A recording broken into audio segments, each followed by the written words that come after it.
This channel does not promote any violent, harmful, or illegal activities. All content provided by this channel is meant for an education purpose only.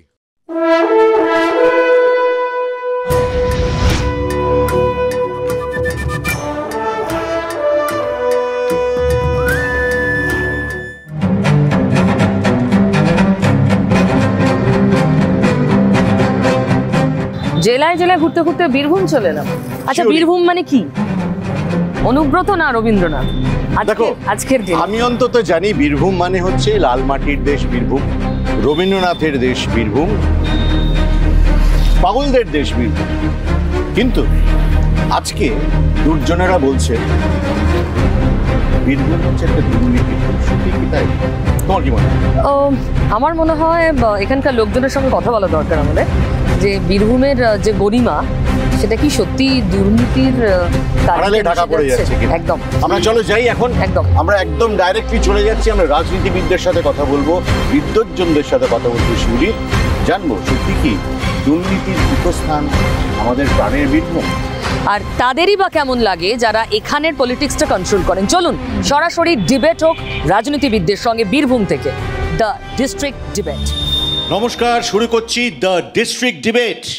আজ আমরা বীরভূমের শিউরিতে। আজকের motion দুর্নীতির বাংলায় পীঠস্থান বীরভূম।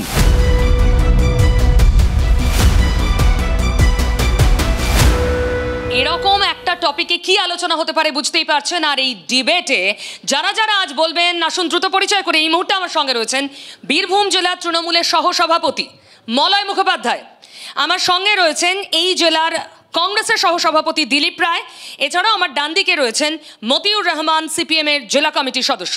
আমার ঠিক বাঁদিকে রয়েছেন সন্দীপন রায়, সাংস্কৃতিক ব্যক্তিত্ব এবং শিক্ষক। তারপরে আছেন পার্থ শঙ্খ মজুমদার, অধ্যাপক, এবং সবশেষে ধ্রুব সাহা, জেলা সভাপতি বিজেপি।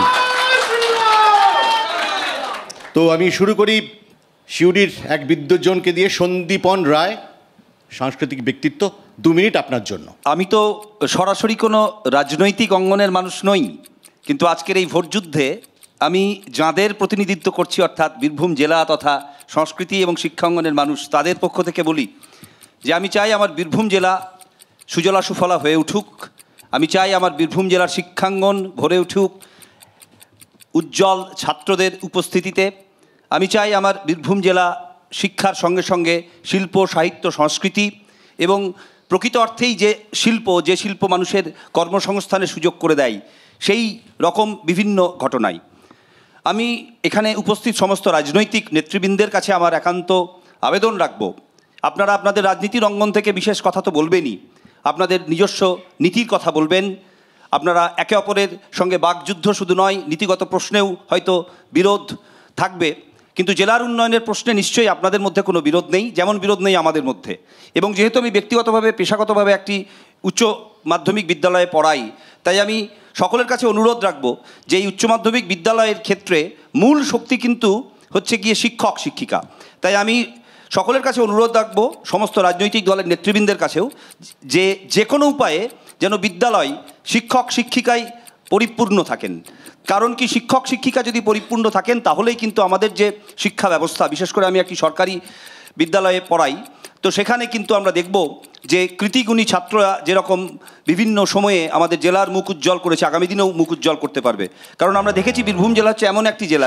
বাবু, আমরা পরে আসবো, 2 মিনিট শেষ হয়ে গেছে, আমরা পরে আসছি আবার। আচ্ছা, টপিক যখন দুর্নীতির বাংলায় পীঠস্থান কি বীরভূম, তখন বলবেন মলয় মুখোপাধ্যায়, তৃণমূলের সহসভাপতি, সময় 2 মিনিট। আজকে আমরা যারাই উপস্থিত হয়েছি তারাই কিন্তু বীরভূমের মানুষ। আমাদের যে যাই রাজনীতি করি না কেন, যে যাই নীতিকে সমর্থন করি না কেন, যে যার পক্ষে বা বিপক্ষে হই না কেন, আমাদের একটাই চিন্তা হওয়া উচিত যে বীরভূম যেন সারা বাংলায় প্রথম সারিতে এগিয়ে আসতে পারে। আজকে দুর্নীতি যার প্রধান টপিকস আজকের আলোচনায়, বিতর্ক সভায়, দুর্নীতি কিন্তু তৈরি হয় আর্থসামাজিক অবস্থার উপরে দাঁড়িয়ে। যত দিন যাচ্ছে দুর্নীতি তত যেন আরও গলায় ফাঁস হয়ে দাঁড়াচ্ছে। আমরা জানি মার্ক্সবাদে আছে power makes a man corrupt absolute power makes a man absolute corrupt. ক্ষমতা যদি মানুষ দীর্ঘদিন ধরে থাকে, সেই ক্ষমতা কিন্তু দুর্নীতির উৎস হয়ে দেখা দেয়। আমরা যারা গণতন্ত্রে বিশ্বাস করি, যারা ভারতবর্ষের সংবিধানকে বিশ্বাস করি, তারা জানি সংবিধানের 3টি স্তম্ভ। 1 নম্বর হচ্ছে জুডিশিয়ারি, 2 নম্বর হচ্ছে সংসদীয় ব্যবস্থা, 3 নম্বর হচ্ছে এক্সিকিউশন, আর বর্তমানে 4র্থ স্তম্ভটি হচ্ছে মিডিয়া বা সংবাদ জগৎ। যারা এই 3টি স্তম্ভকে ঠিক আছে কি না সবসময় নজর রাখেন বা নজর রেখে চলেন। এই যে মিডিয়ার এত প্রভাব, এই সোশ্যাল মিডিয়া, আজকে একটা ক্লাস 7-8-এর ছেলে থেকে শুরু করে MA PhD পর্যন্ত দিনরাত সবাই সোশ্যাল মিডিয়ার ওপরে আকৃষ্ট হয়ে আছেন। মলয়বাবু, আমি আবার শুনবো আপনার কথা, 2 মিনিট সময় শেষ। পরের বক্তা পার্থশঙ্খ মজুমদার, অধ্যাপক। বিষয়টা খুব সাংঘাতিক, দুর্নীতির পীঠস্থান। আমি যেখানে দাঁড়িয়ে আছি, অর্থাৎ যেখানে আমি শিক্ষকতা করি, একটি কলেজ শুনেছেন, সেখানে দাঁড়িয়ে আমি যদি চারিদিকে তাকাই, তাহলে সেই জীবনানন্দ দাশকে অনুসরণ করা ছাড়া কোনো রাস্তা নেই। তিনি অনেককাল আগেই বলেছিলেন, অদ্ভুত এক আঁধার নেমেছে। সত্যিই তাই। এই অদ্ভুত এক আঁধার আমার যেহেতু কলেজে আমি পড়াই, কলেজের শিক্ষাক্ষেত্রে নেমেছে, এবং তার সঙ্গে যুক্ত অনেকাংশ হচ্ছে দুর্নীতি। আপনারা অনেকেই জানেন যে একসময়ে বাংলাদেশের মধ্যবিত্ত শিক্ষিত পরিবারের সন্তান যারা বাংলা মিডিয়াম থেকে পড়াশোনা করে আসতো, প্রধানত তাদের লক্ষ্য ছিল একটি সরকারি চাকরি, বিশেষত স্কুল, বিদ্যালয়, এবং সেখানে বিদ্যালয়ে তারা অনায়াসে তাদের মেধা যোগ্যতার মধ্য দিয়ে তারা প্রবেশ করতে পারত। একটা সময়ের পর থেকে দেখা যাচ্ছে যে এই সুযোগটা থেকে তারা বঞ্চিত হয়েছে। প্রক্রিয়াটাই তো বন্ধ হয়ে গিয়েছে। ভাবা যায় না 2010 থেকে আমার যে ছেলেমেয়েরা BA MA B.Ed M.Ed এবং PhD করে বসে আছে, MPhil করে বসে আছে, তাদের দিকে তাকাতে কষ্ট হয়। তাদের দেখে পরবর্তী প্রজন্মের যে ছাত্ররা, তারা কিন্তু আর এই সাধারণ কলেজের স্তরে আসছে না। তারা যে কোনো উপায়ে জমি বিক্রি করে হোক বা ধার করে হোক, তারা সেই সমস্ত শিক্ষায় চলে যাচ্ছে, যেটা অনেকটা বলা হয় আমাদের কর্মমুখী, এবং যার বেশিরভাগটাই হচ্ছে পশ্চিমবঙ্গের বাইরে। ফলে আমরা ধুঁকছি। সংখ্যার দিক থেকে হয়তো বলা যাবে না, কারণ প্রচুর সংখ্যক ছেলে, পরীক্ষার সময় বোঝা যায় যে কতজন তারা পড়াশোনা করে এসছে। তারা কলেজের নাম আছে, কিন্তু তাদেরকে নানা কাজে যুক্ত থাকতে হচ্ছে। অর্থ উপার্জনের জন্য অনেকাংশে বাইরে থাকে, অনেকাংশে পুলিশের চাকরির জন্য তারা দৌড়ঝাঁপ করছে, অর্থাৎ এই প্রথাগত যে পড়াশোনার সঙ্গে তারা সম্পৃক্ত নয়। ফলে অদ্ভুত এক আঁধার নেমেছে। এই আঁধার থেকে মুক্তিদানের একমাত্র রাস্তা তো রাজনৈতিক নেতারাই জানেন আমাদের দেশে। পার্থশঙ্কবাবু, আসবো রাজনৈতিক নেতাদের কাছে আসবো। 2 মিনিট ওভার, আমরা পরের বক্তা। মতিউর রহমান, CPM, সময় 2 মিনিট। এখন বিষয় যা রেখেছেন আর কি, যে দুর্নীতির বাংলায় বীরভূম হচ্ছে পীঠস্থান, এর তো প্রমাণ তো প্রচুর রয়েছে, বলার কিছু নাই গো। বীরভূম জেলার যাকে 1 নম্বর মানুষ বলা হতো, তিনি এই মুহূর্তে জেলে আছেন, সপরিবারে আছেন।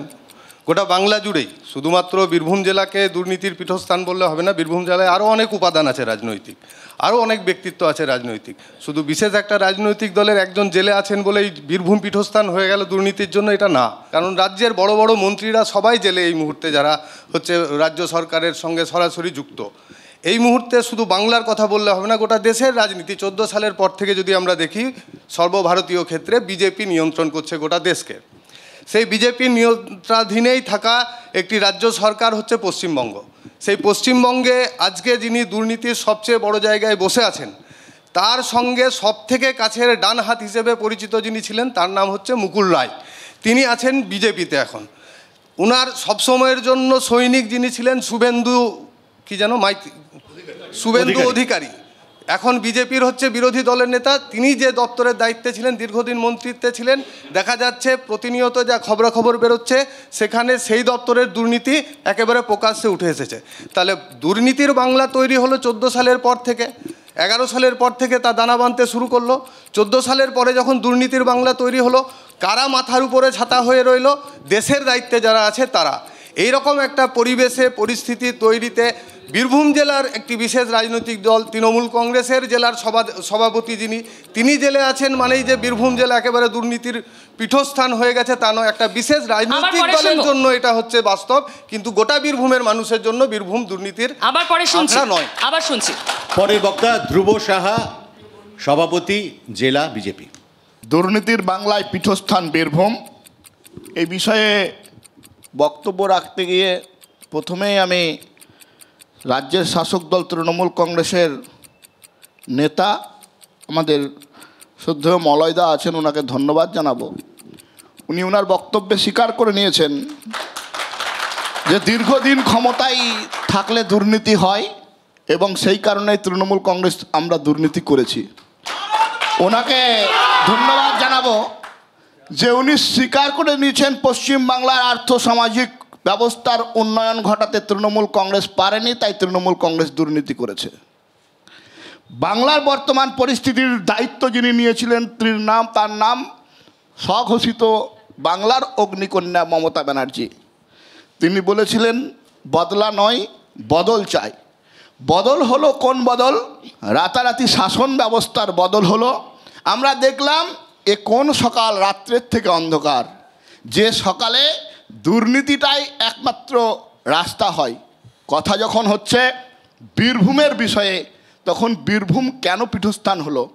কারণ একটাই, তৃণমূলের আর্থসামাজিক পরিস্থিতির ডেভেলপমেন্ট ঘটাতে গেলে টাকার দরকার, টাকার উৎস বীরভূম। তাই মলয়বাবুদের মতন একজন বিদগ্ধ উকিলকে বাদ দিয়ে জেল খাটায় একজন আসামিকে যে সভাপতি রেখে কমিটি টু কমিটি করে তৃণমূল কংগ্রেস দল চালাচ্ছে। আমাদের খারাপ লাগছে। কোন আর্থসামাজিক পরিস্থিতির কথা তৃণমূল কংগ্রেসকে চিন্তা করতে হচ্ছে? যে আর্থসামাজিক পরিস্থিতির পরিবর্তন বিগত 12-13 বছরে তৃণমূল কংগ্রেস তৈরি করতে পারেনি। আমার সামনে মাননীয় দুজন শিক্ষক আছেন। কোন শিক্ষা ব্যবস্থার ডেভেলপমেন্ট হবে? যে শিক্ষা ব্যবস্থায় বাংলার বুকে আর এই বীরভূমের বুকের হতদরিদ্র গরিব প্রান্তিক ঘরের ছেলেমেয়েরা তাদের বাবার কাছে 8 লাখ 10 লাখ 20 লাখ টাকা না থাকার কারণে মেধাযুক্ত হওয়ার পরেও, শিক্ষিত হওয়ার পরেও চাকরি না করে 1000 দিনের বেশি রাজপথে অবস্থান করছে, বিক্ষোভ করছে। এই ইস্যুতে আসবো আমরা। 2 মিনিট ওভার হয়ে গেছে, আমরা আসবো এই ইস্যুতে। দুর্নীতির বাংলায় পীঠস্থান কি বীরভূম? দিলীপ রায়, কংগ্রেস নেতা। প্রথমেই বলি, বীরভূমে জন্মগ্রহণ করেছি, এটা বীরভূমবাসী বলতে লজ্জা। কারণ বীরভূমের যে দুটি রাজনৈতিক দল এখন মাথা চালা দিয়ে উঠেছে, একটা তৃণমূল, একটা বিজেপি, এরা খুঁড়তো যেতে তো ভাই।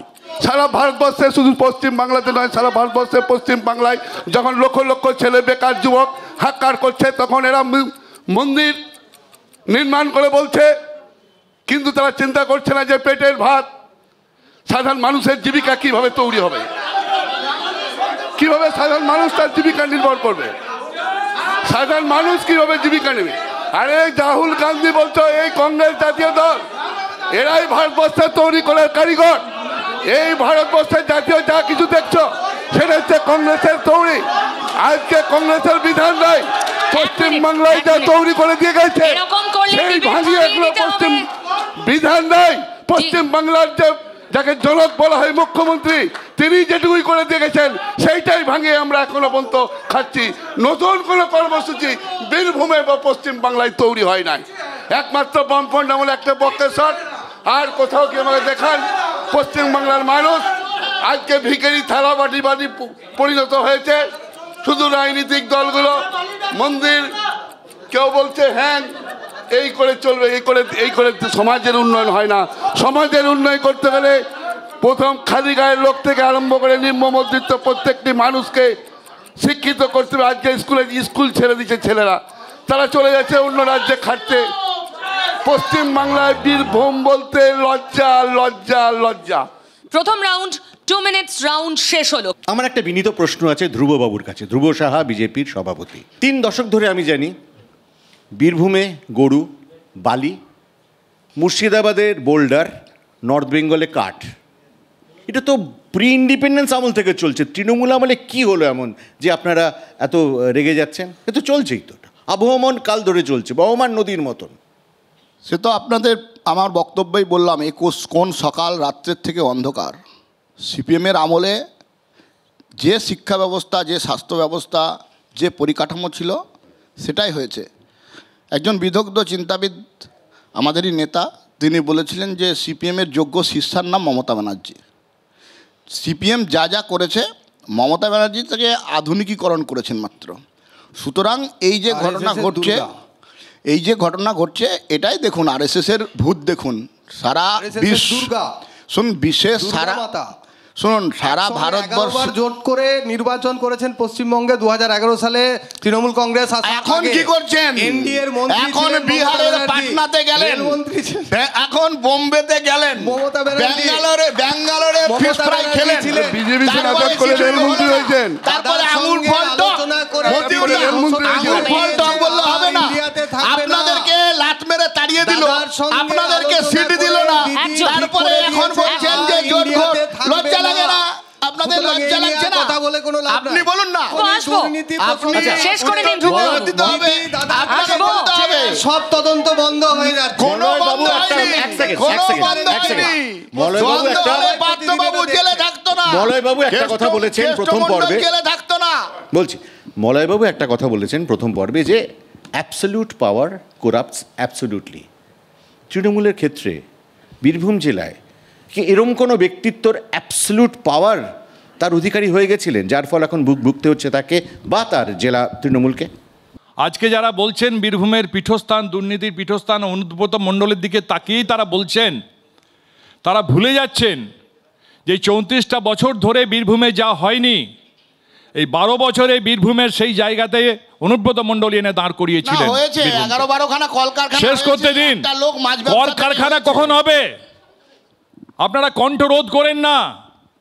কণ্ঠ আমার রুদ্ধ আজিকে বাসি সঙ্গীত হারা অমাবস্যার কারা লুপ্ত করেছে আমার জীবন দুঃস্বপনের তলে। তাই তো তোমায় জিদাই অশ্রু জলে, যাহারা তোমার বিষায়েছে বায়ু নিভায়েছে তব আলো। তুমি কি তাদের ক্ষমা করিয়াছ? তুমি কি বেসেছো ভালো? তাই বন্ধু একটা কথা বলি, কণ্ঠ রুদ্ধ করার চেষ্টা করবেন না। একটা রাজনীতির জায়গায় এসুন। সারা ভারতবর্ষকে আজকে শুধুমাত্র ধর্মের দোহাই দিয়ে আপনারা চিৎকার করে থামাতে পারবেন না। মলয়বাবু কে কার কণ্ঠ রোধ করেছে? আমরা তো এতদিন ধরে যতটুকু সংবাদ মাধ্যমে ধরা পড়েছে আমরা দেখেছি কণ্ঠ রোধ করার চেষ্টা কে করছে, কারা করছে, আজকে কারা করছে, অভিযোগ কারা আনছে?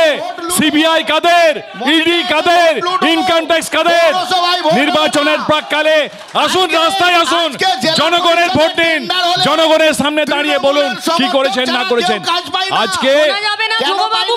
আজকে শুনুন, আজকে যদি আপনাদের দাবি দেওয়া থেকে থাকতো সঠিক, তাহলে আপনারা ধর্মের দোহাই দিয়ে জিকির তুলতেন না। আপনারা বলতে পারতেন না ধর্মের দোহাই দিয়ে শুধু জয় শ্রীরাম বলে আপনারা নির্বাচনী বৈতরণী পার করতে চাইছেন। মিথ্যা কথা এটা। মলয়বাবু, যার বিরুদ্ধে দুর্নীতির অভিযোগ তাকে আপনারা ননস্টপ জেলা সভাপতি পদটা দিয়ে রেখেছেন। নিশ্চয়ই আমরা মনে করি না। ক্ষেত্রে নয় কেন? ধ্রুববাবুর দুঃখ যে আপনাকে সভাপতি করা হয়নি, ধ্রুববাবুর দুঃখ। না, ধ্রুববাবুর উনি আমার এটা তো আমাদের আজকে ব্যক্তিগত পর্যায়ে নয়। আপনি সভাপতি হলে ধ্রুববাবু আপনার দলে চলে আসবে। না, আজকে দুর্নীতির বিরুদ্ধে বলতে পারছেন না কেন? বলেছেন উনি তো দুর্নীতির বিরুদ্ধে লড়াই করছেন। তখনকে বিজেপিতে থাকে বোঝা আজকে আপনারা যে কথাটা বলছেন যে আমাদের বিরুদ্ধে, অনুব্রত মণ্ডলের বিরুদ্ধেই নজর, কার নজর? আজকে যখন তারা দেখলেন যে কোনো ক্রমেই পশ্চিমবঙ্গ থেকে, বীরভূম থেকে তৃণমূলটাকে সরানো গেল না, কেন 21 সালের নির্বাচনে আপনারা কাকে আনতে বাকি রেখেছিলেন? প্রত্যেক ইঞ্চিতে ইঞ্চিতে মিলিটারি দাঁড় করিয়ে দিয়েছিলেন। কোথায় পুলিশ ছিল না? কোথায় ভোট দিতে পারেননি? তবুও আপনারা জিততে পারেননি। তখন আপনারা আশ্রয় নিলেন ইডি সিবিআই এর। আমাকে বলতে দিন, প্রশাসনিক ব্যবস্থাটাকে এই দুর্নীতির দ্বারাই আপনারা পুরোটাই মজ্জাগত করেছেন। দেখুন, বীরভূম কথা শুনুন, কথা শুনুন, ডিএম এসপি সবাই তৃণমূলের এই কালো টাকার কাছে বিক্রি হয়ে আছে। এবং এটা কি কংগ্রেসের নেতৃত্বে যতদিন সরকার থাকবে, শাসন ব্যবস্থা পরিচালিত হবে, ততদিন কোনো স্বচ্ছ নির্বাচন হবে না। আর সেই স্বচ্ছ নির্বাচনের মানুষের রায় প্রতিফলিত হবে না। আপনাদের মুখে কোনোদিনই হাসি ফুটবে না। পশ্চিমবঙ্গে থাকবে, কারণ সেটিং এরই ফলাফল কেন্দ্রীয় বাহিনী দিয়ে ভোট হচ্ছে আর বুথের ভিতরে লুট হচ্ছে। তাহলে বিজেপি যে রাজনীতিবিদদের কথা শেষ হয় না কোনোদিন, আপনারা সবাই বলবেন একসঙ্গে নয়। আমাদের সঙ্গে বিদ্যুৎজন আছে, আমাদের সঙ্গে দুজন বিদ্যুৎজন আছে। আমরা আগামী কয়েক মাস তো রাজনীতিবিদদের, ধ্রুববাবু, মলয়বাবুদের শুনবই, কিন্তু দুই বিদ্যুৎজনকে আমি খুব বিনীতভাবে যে দুর্নীতি কি সত্যি একটা ইস্যু? অবশ্যই দুর্নীতি একটা ইস্যু তো অবশ্যই। মানে আমরা বিশ্বাস করি, আমরা যারা সাধারণ মানুষের হয়ে কথা বলছি, আমরা অবশ্যই বিশ্বাস করি যে দুর্নীতিকে যে কোনো রাজনৈতিক দলের যারা শুভবুদ্ধি সম্পন্ন মানুষ তারা সবাই ঘৃণা করেন। যে কোনো কাজই সফলভাবে সম্পন্ন হয় না দুর্নীতি থাকলে, সেটা নিয়োগ প্রক্রিয়া হোক আমার বিদ্যালয়ের শিক্ষা ব্যবস্থায় বা অন্যান্য যে কোনো ক্ষেত্রে, সেটা যে কোনোভাবেই কিন্তু দুর্নীতিকে আমার মনে হয় সমস্ত রাজনৈতিক দলের যারা ভালো মানুষ রয়েছে। আমার যেটা প্রশ্ন পার্থশঙ্করবাবু, যে দুর্নীতি প্রত্যেক ইলেকশনে ইস্যু হয়, 2016 সালেও ছিল, 2021-এও ছিল, কিন্তু দেখলাম দুর্নীতি ইস্যু না হয় প্রবলভাবে তৃণমূল ফেরত এলো। তখন তো সেন্ট্রাল ফোর্স করে রিগিং করে তো যেতেনি। আমার খুব জানতে ইচ্ছে করে যে সত্যি কি দুর্নীতি পশ্চিমবঙ্গ মানুষের কাছে একটা ইস্যু? দেখুন, যে ভোটে বামফ্রন্টকে চলে যেতে হয়েছিল সে ভোটে আমি বুথে ছিলাম প্রিসাইডিং অফিসার হিসাবে, পরেও আমি ভোট করেছি প্রিসাইডিং অফিসার হিসাবে। সেই ভোটে সেন্ট্রাল ফোর্স যেভাবে ভোট করেছিল, পরবর্তীতে সেন্ট্রাল ফোর্স আমার বুথে এবং আমার বন্ধুদের বুথে কখনো সেভাবে ভোট করেনি। কারণ ভাবতে হবে যে ইস্যু ভিত্তিক কি আমাদের ভোট হয়? আমরা তো সকলেই দুর্নীতিগ্রস্ত, সকলেই আমরা কোনো না কোনো জায়গায় আমরা সীমাবদ্ধ হয়ে যাই এবং এইভাবে আমরা দুর্নীতিকে প্রশ্রয় দিই। যেটা মলয়বাবু বলছিলেন যে সিস্টেম থেকে দুর্নীতি ওঠে, আমরা সেই সিস্টেমটাকে ধারণ করি, সেটাকে বাড়িয়ে তুলেছি প্রতিনিয়ত, এবং এটার জন্য আমরা সকলেই দায়ী। না, কিন্তু মোদ্দা বিষয় হচ্ছে বিজেপি লাগাতার কথা বলছে 2021-এর আগে থেকেও। আমরা জানি তাবড় নেতারা এখানে এসে মেনলি দুর্নীতিতে ফোকাস করে এখানে প্রচার করে গেছেন। তারপর স্বপ্ন পূরণ হয়নি। হ্যাঁ, বিজেপির খানিকটা লাভ হয়েছে, আর বাম কংগ্রেস তো সে অর্থে খাতাই খুললো না 2021-এ। মানে আপনারা মানুষকে বোঝাতে পারছেন না যে এরা দুর্নীতিগ্রস্ত, নাকি কোথায় সমস্যা হচ্ছে যে দুর্নীতিগ্রস্ত দাগানো সত্ত্বেও মানুষ বিশ্বাস করছে তৃণমূলকে, বিশ্বাস করছে না বামকে বা কংগ্রেসকে। ভোট দিতে পারলে 2021-এ ভোট দিতে পারেনি, আর তখন মিলিটারি দিয়ে ভোট হলো, হাজার হাজার ঘর পুড়ে গেল, বাড়ি পুড়ে গেল, লোক ভ্রম থেকে মিলিটারি দিলে ভোট হবে না? মিলিটারি দিলে ভোট হয় না, বীরভূম জেলায় মিলিটারি দিলে ভোট হয় না। উনি একটু বলেনি না, মিলিটারি হলে শুধু ভোট হয় না, তার 7 দিন আগে ভোট হয়ে যায়। সাধারণ গ্রামের মানুষ, গরিব মানুষ, খেটে খাওয়া মজুত, তারা ভয়ে সন্তুষ্ট। ভোট দেওয়ার পর তারা গ্রাম থাকতে পারবে কিনা সন্দেহ আছে।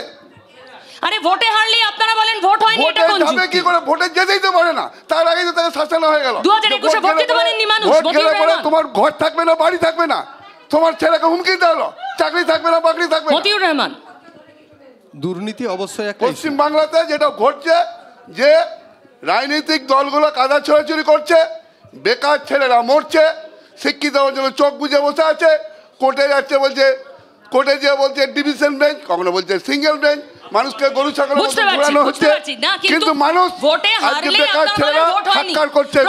2021-এ ভোট হয়নি, এতদিন তো আপনারা বলেনি 2021-এ ভোট হয়নি। সাগরদিঘিতে ভোট হলো, তৃণমূলে চলে গেল দাদা। কংগ্রেস তো সাগরদিঘিতে জিতলো, তৃণমূলে চলে গেল। নির্বাচনের দুর্নীতি একটা বড় ইস্যু, অবশ্যই বড় ইস্যু দুর্নীতি। কিন্তু এই সময়ের মধ্যে আপনারা যদি নির্বাচনের এজেন্ডা দেখেন, বিশেষ করে রাজনৈতিক দল যেগুলি দায়িত্বে রয়েছে, তৃণমূল কংগ্রেস এবং বিজেপি, তাদের ইলেকশনের আগে না বেকারত্ব কোনো ইস্যু, না হচ্ছে ছেলে মেয়েদের পড়াশোনা কোনো ইস্যু, না রয়েছে কোনো কিছু ইস্যু হচ্ছে সব সময়ের জন্য বাইনারি তৈরি করা হচ্ছে, অবশ্যই আমরা মানুষের কথা বলি, সব মানুষ বিশ্বাস করে না তা নয়, একটা বড় অংশের মানুষকে ভুল বোঝানো হয়, একটা বড় অংশের মানুষকে বাইনারি তৈরি করে দিয়ে জাতিতে জাতিতে সম্প্রদায়ে ভাগ করে দিয়ে নির্বাচনের সময় এটা তো উপর থেকে সেটিং, সেই সেটিং দিয়েই তো হচ্ছে আপনার দুদিকের ভোট ভাগ করে নেওয়ার চক্রান্ত। আপনারা বোঝাতে পারছেন না, সেই আমরা- ব্যর্থতা সেটিং দিয়ে ঢাকছেন। নিশ্চিতভাবে একটা বড় অংশের মানুষও বুঝছে মাখিয়ে খাইয়ে দেবে। না, তার মানে কয়লা থেকে আমি তার চুরি মানে করবো। দুর্নীতি থাকলেও আর দক্ষ কারণটা হবে সংগঠক শুধু ভোট মানুষের পাবেন, সঙ্গে যোগাযোগ। দুর্নীতিতে ভোট হবে না। একটা ছোট্ট ব্রেক নি, ব্রেকের পর ফিরে আসবো, কোথাও যাবেন না, সঙ্গে থাকুন। আমার দুটো প্রশ্ন আছে, দুই বিদ্বজ্জন, তারা অসহায়ের মতন ছিলেন লাস্ট কয়েক মিনিট। আচ্ছা, আপনারা দুজন কি ছোটবেলা থেকে রাম মন্দির চেয়েছিলেন? এভাবে তো মানে চাওয়া না চাওয়ার জায়গায় কখনো বিষয়টা আসতে পারে এরকম ভাবিনি আর কি। সময়ের সঙ্গে সঙ্গে আর কি বয়স বাড়ার পরে চাইতে হবে সেটা ভাবেননি? আমি কি না, বোধহয় সেভাবে বলতে- ঠিক আমাদের ওই ভাবনার জায়গায় ছিল না। এবারে যখন অবশ্যই আমরা রামায়ণ পড়ে বড় হয়েছি, কিন্তু রাম রামায়ণ মন্দির পড়ে বড় চেয়েছিলেন? হয়েছি, রামায়ণ মহাভারত এগুলোকে আমরা মানে এপিক হিসাবেই দেখে এসেছি। আপনি ছোটবেলা থেকে যখন উপেন্দ্র কিশোরের রামায়ণ পড়ছেন, মহাভারত পড়ছেন, তখন থেকে কি রাম মন্দির চেয়েছিলেন? আসলে কি সত্যি কথা বলুন তো, রাম মন্দির আছে বা নেই তখন এই ভাবনাটা মাথার মধ্যে কাজ এখন করতো না। এসে পার্থশঙ্করবাবু, আপনার রাম মন্দির কি ছোটবেলা থেকেই ভাবাবেগটা ছিল রামের একটা মূর্তি হওয়া উচিত? আচ্ছা বলুন তো, মন্দিরে কে থাকেন? ঈশ্বর কি ওখানে থাকেন? আমাদের মহাপুরুষেরা কিন্তু বলে গিয়েছেন ঈশ্বর সর্বত্র আছেন, মন্দির মসজিদ গির্জার মধ্যে আটকে নেই। সুতরাং আমি ইতিহাসের লোক, সেই হিসাবে বলতে হবে ধর্ম হচ্ছে ঐকান্তিক, অর্থাৎ ঈশ্বরের সঙ্গে আমার সরাসরি সম্পর্ক, সে সমস্ত ধর্মের। সেটা দেখানোর দরকার নেই, দেখানোর দরকার যেটা হচ্ছে সরকারের ধর্ম কোনটা, মানুষের হাতে খাবার তুলে দেওয়া, সেটা প্রায়োরিটি থাকা উচিত বলে আমার মনে হয়। শিক্ষা তুলে দেওয়া, চাকরি ধ্রুববাবু, তুলে দেওয়া। লোকসভা ভোট তো এসেই গেল, তো আপনাদের সামনের এখন ইস্যু কি, ডেভেলপমেন্ট আর রাম মন্দির? দেখুন, রাম মানে ডেভেলপ, রাম মানে ন্যায়, রাম মানে সত্য, রাম মানে মানুষের রুটি, রাম মানে বাসস্থান, রাম মানে সকলের জন্য সুখ, এটা কি সকলের জন্য বিজেপির সমৃদ্ধি। narrative? বিজেপির ন্যারেটিভ নয়। রাম রাজ্যের কথা বিজেপি বলেননি, মহাত্মা গান্ধী রাম রাজ্যের কথা বলেছিলেন। মহাত্মা গান্ধী 2021 তো বলেননি এসব কথা। রাম না, না, লালার কথা আমরা বলেছিলেন। বরাবর বলেছি, আমরা বলেছি হাম আয়ে হ্যাঁ রামলালা মন্দির ওহি বানায়েঙ্গে, আর আমরা কথা দিয়েছি মন্দির ওইখানেই বানিয়েছি। রাম মানে সকলের জন্য ন্যায়, সেটা সারা ভারত। মলয়বাবু, বিজেপি কথা দিয়ে কথা রাখে, রাম মন্দির হ্যাঁ, আপনাদের ভাসিয়ে দেবে। আমরা জানি ওনারা কথা দিয়ে কথা রাখেন। নরেন্দ্র মোদী বলেছিলেন প্রত্যেকের অ্যাকাউন্টে 15 লক্ষ টাকা ঢুকে যাবে, ঢুকে গেছে। কোথায় বলেছিলেন দেখান? উনার একটা উনি বলেছিলেন 2 কোটি লোকের চাকরি হবে, হয়ে গেছে। প্রত্যেকটা কথা ওনারা রাখেন। এখন ওনাদের সামনে ওনাদের সামনে কোনো ইস্যু নেই বলে রাম লালাকে সাজিয়ে নিয়ে এসে সমস্ত যারা রাম মন্দির তৈরি করার জন্যে যারা জীবনপাত করে গেলেন, সেই সমস্ত মহান নেতাদিকে আপনারা দেখতে পেলেন? আদবানিজিকে ছিলেন, মুরল মনোহর যোশী ছিল, কারার দিকে নিয়ে এলেন? শুধু ধর্মের জন্য নরেন্দ্র মোদীকে সামনে নিয়ে, ভাগবতকে সামনে নিয়ে আর যোগী আদিত্যনাথকে সামনে নিয়ে একটা প্রচার করার চেষ্টা করলেন যে এবারে নির্বাচন শুধু রামের নামে হবে। এটা হতে পারে না। মানুষের রুজি রোজগারের কথা ভাবতে হবে, শুধুমাত্র ধর্মের নামে দোহাই দিয়ে এইভাবে করা যাবে না। মানে 2021 পুরোটা দুর্নীতির ওপর দাঁড়িয়ে আপনারা ভোটটা করালেন, তাতে কাঙ্ক্ষিত ফল হলো না, তাই রামের প্রয়োজন হচ্ছে। মানে দুর্নীতিকে ইস্যু হিসাবে বিজেপি টানতে পারলো না। এবার রামের স্মরণে দুর্নীতি আমাদের ইস্যু, রামরাজ্য আমাদের ইস্যু। দুর্নীতির বিরুদ্ধে আমাদের লড়াই আছে, ছিল, থাকবে। রামরাজ্যে ওনাদের কোনো দুর্নীতি থাকবে না। প্রয়োজন হচ্ছে, রামের স্মরণে গেলেন কেন? দুর্নীতি নিয়ে থাকতে পারতেন। রামের স্মরণে আমরা যাইনি। ভারতবর্ষের সংস্কৃতি, ভারতবর্ষের পরম্পরা, ভারতবর্ষের কৃষ্টি, ভারতবর্ষের ইতিহাস রামের স্মরণে আছে। যা রামের স্মরণে গোটা দেশ আছে। রাম রাজ্য প্রতিষ্ঠা হবে, এটা আপনাদের নিশ্চিতভাবে বলতে পারি। মলয়বাবু, এই রামরাজ্যে আপনারা একটার পর একটা ভোট হুড় করে পেরিয়ে যাচ্ছেন, দুর্নীতির ট্যাগ গায়ের মধ্যে লেগে থাকার পরেও কনফিডেন্স বাড়ছে নাকি এটাতে? না, একটাই তো কথা, মমতা বন্দ্যোপাধ্যায় যে প্রকল্পগুলো আছে, এমন একটা বাড়ি আপনি পাবেন না যেখানে মমতা বন্দ্যোপাধ্যায়ের প্রকল্পের কোনো না কোনো টাকা ঢুকেছে। কাজেই যারা যতই রাম মন্দির যা, সব প্রকল্পে কাটমানির অভিযোগ, এইখানে যত লোক বসে আছে দেখবেন তার অর্ধেক লোক ভোটের সময় ভোটটা দেবে কিন্তু তৃণমূলকে। কারণ তারা জানে তাদের বাড়িতে সবুজ সাথী আছে, তাদের বাড়িতে কন্যাশ্রী আছে, তাদের বাড়িতে বার্ধক্য ভাতা আছে, তাদের বাড়িতে সবুজ সাথী আছে, প্রত্যেকটা প্রকল্প আছে। কাজেই তারা ভোট দেবে। আরে ধ্রুববাবু, আসছি। মলয়বাবুর দাবি বাস্তব, গত কয়েকটা ভোট দেখিয়েছে যে যাই বলুক ভোটটা গিয়ে তৃণমূলের বাক্সে পড়ে। না, মানুষ যদি ভোট দিতে পায়, মানুষের যদি কোনো বাধা বিপত্তি না থাকে, তাহলে মানুষ চিন্তা করবে তৃণমূল বিজেপি দুকে বাদ দিয়ে বাম কংগ্রেস জোটকে ভোট দেবে। সাধারণ মানুষ বাম কংগ্রেসকে ঝরতে ভোট দেবে। সাধু সাধু বাম কংগ্রেস এটা খবর। এরা দুটো রাজনৈতিক দল, এরা ওর বদনাম করবে, এরা ওর বদনাম করবে, কিন্তু এরা দুজনে একই। এদের গোটাপ গেম আছে, সব বুঝে এরা গোটাপ। বাম কংগ্রেস জোটকে কোর্টে ভোট যান, দেবে বলছে। সুপ্রিম কোর্টে যান, হাইকোর্টে যান, এরা সব গোটাপ, কাউরি কিছু হবে না, 7 খুন মাপ।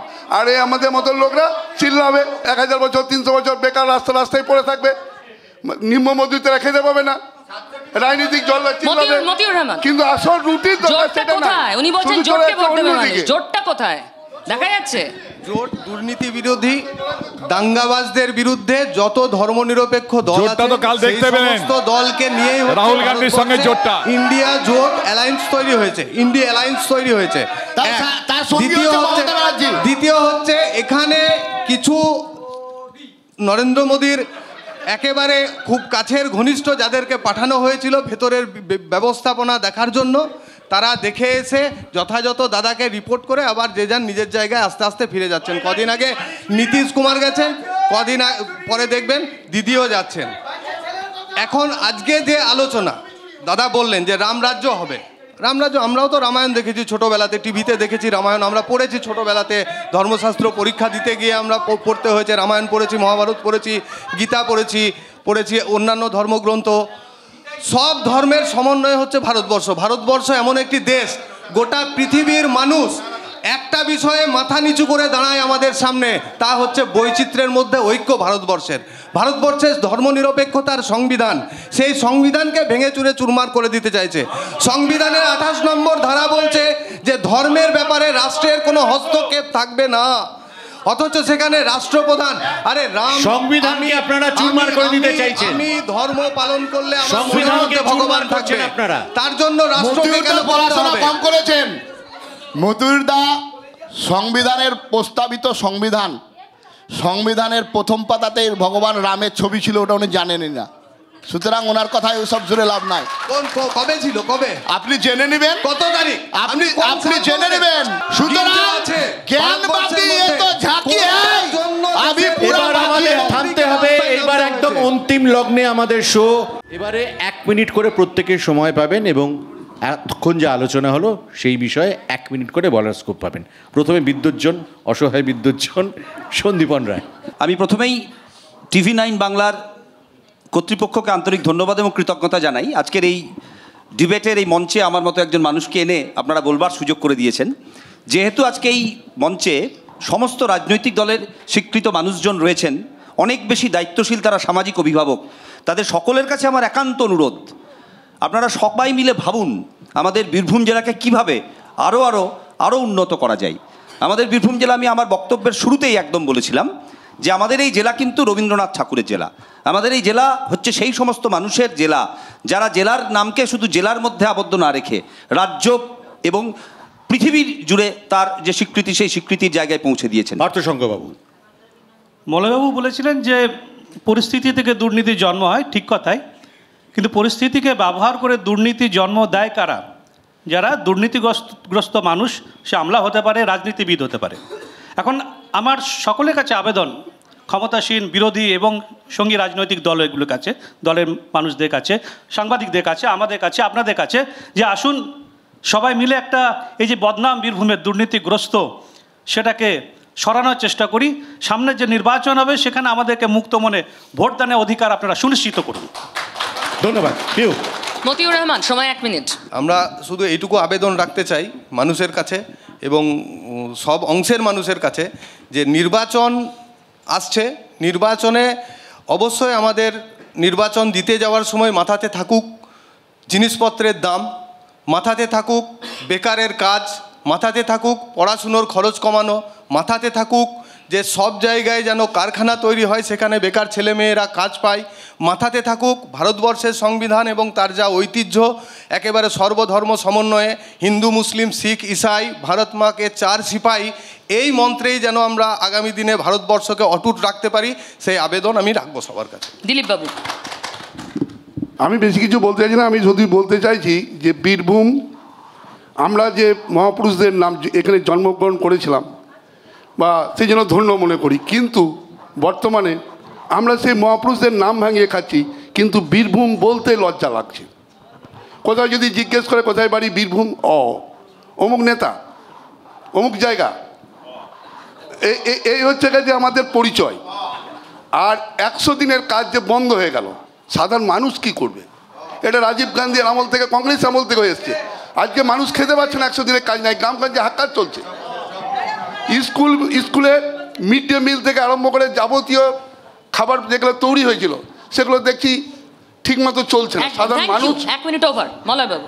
হিন্দু না ওরা মুসলিম, ওই জিজ্ঞাসে কোনজন, কান্ডারি বলো ডুবিছে মানুষ, সন্তান মোরমার। ধর্মের নামে সুরসুরি দিয়ে যেন দয়া করে রাজনীতিটাকে কলুষিত করবেন না। আগামী দিনে যে নির্বাচন, সেই নির্বাচন মানুষ দেবে উন্নয়নের নিরিখে। কোন উন্নয়ন হয়েছে, কোথায় কতটুকু উন্নয়ন হয়েছে, সেই নিরিখেই মানুষ কিন্তু ভোট দেবে। এবং আপনারা তো রয়েছেন তার জন্যে, আপনাদের নেতারা রয়েছেন, কেন্দ্রীয় সরকারের পুলিশ পাঠাবেন, মিলিটারি পাঠাবেন। আপনারা এখানে এত চিৎকার করতে পারছেন, আপনারা দাঁড়াবেন সৈনিকের মতন, বুথ পাহারা দেবেন, তবে তো দেখা যাবে। আপনারাই তো সৈনিক। ওই সব কথা না বলে বাজার গরম করার চেষ্টা করবেন না। কাজ করেছে যে, ভোট পাবে সে। নমস্কার, ধন্যবাদ। আমাদের সর্বশেষ বক্তা ধ্রুব সাহা, বিজেপি।